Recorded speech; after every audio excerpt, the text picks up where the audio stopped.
بسم اللہ الرحمن الرحیم الحمد للہ رب العالمین والصلاة والسلام علی رسولہ الکریم وعلی آلہ واصحابہ اجمعین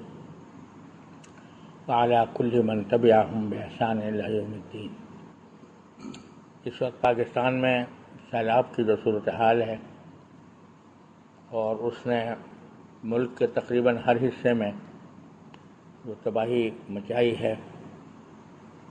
وہ ہر فکر مند مسلمان کے لیے باعث تشویش بھی ہے،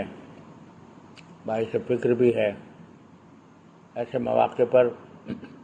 سب سے اہم کام تو اللہ تعالیٰ کی طرف رجوع ہے کہ اللہ تعالیٰ سے اپنے گناہوں کی معافی مانگی جائے اور اس مصیبت کے دور کرنے کے لیے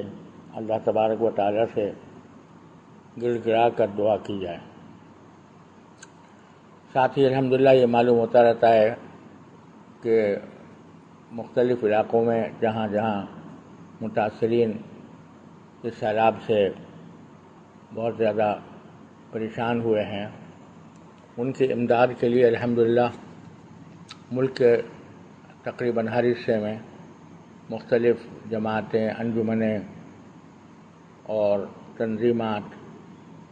اور سب سے بڑھ کر ہمارے دینی مدارس، ان کے اساتذہ اور طلباء ان کی ضروریات کو پورا کرنے اور ان کو امداد پہنچانے کے لیے ماشاءاللہ کمر بستہ ہیں۔ ابھی مجھے سوات کے بارے میں معلوم ہوا کہ الحمدللہ وہاں کے دینی مدارس اس کام میں پیش ہیں اور انہوں نے گھروں سے پانی نکالنے اور گھروں کو قابل استعمال بنانے اور ان کو راشن مہیا کرنے اور ان کو ان کی ضروریات پوری کرنے کے لیے دن رات ایک کیے ہوئے ہیں۔ مولانا سلیم صاحب نے مجھے اس کی تفصیلات بتائیں تو سن کر بہت خوشی بھی ہوئی اور ان کے لیے دل سے دعا بھی نکلی کہ اللہ تبارک و تعالیٰ ان کی مخلصانہ کوششوں کو اپنی بارگاہ میں شرف قبول عطا فرمائے اور اس کے بہتر نتائج متاثرین کی ضروریات پوری کرنے کی صورت میں جلد از جلد ظاہر ہوں۔ معلوم ہوا ہے کہ ماشاءاللہ اس علاقے کے تمام دینی مدارس اس کام میں بہت بڑھ چڑھ کر حصہ لے رہے ہیں، حالانکہ دینی مدارس خود بہت کم وسائل رکھتے ہیں اور ان کو خود امداد کی حاجت ہوتی ہے، لیکن اس وقت انہوں نے اپنی ضروریات کو پس پوش ڈال کر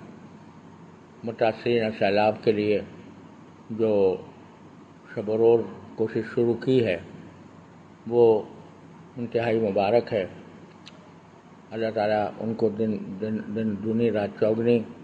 توفیق عطا فرمائے کہ وہ اپنے مصیبت زدہ بھائیوں کی مدد کریں اور اس کا اجر و ثواب حاصل کریں۔ ملک کے دوسرے حصوں میں سے بھی یہی اطلاعات مل رہی ہیں کہ ماشاءاللہ جہاں جہاں دینی مدارس آباد ہیں اور وہ اگرچہ خود بھی متاثر ہوئے ہیں اس کے باوجود انہوں نے اپنے دیہات، اپنے محلے اور اپنے بستیوں کے لیے دن رات وقف کر رکھے ہیں۔ اللہ تبارک و تعالیٰ اپنے فضل و کرم سے، اپنی رحمت سے ان کی ان کوششوں کو، مخلصانہ جد و جہد کو اپنی بارگاہ میں شرف قبول عطا فرمائے۔ میں ان سب کا دلی شکریہ ادا کرتا ہوں۔ ہم نے بھی ایک کوشش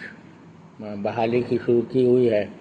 مختلف علاقوں میں مکانات وغیرہ تعمیر کرنے کی، اس کے لیے بھی دعا کی درخواست ہے کہ اللہ تبارک و تعالیٰ اخلاص کے ساتھ اور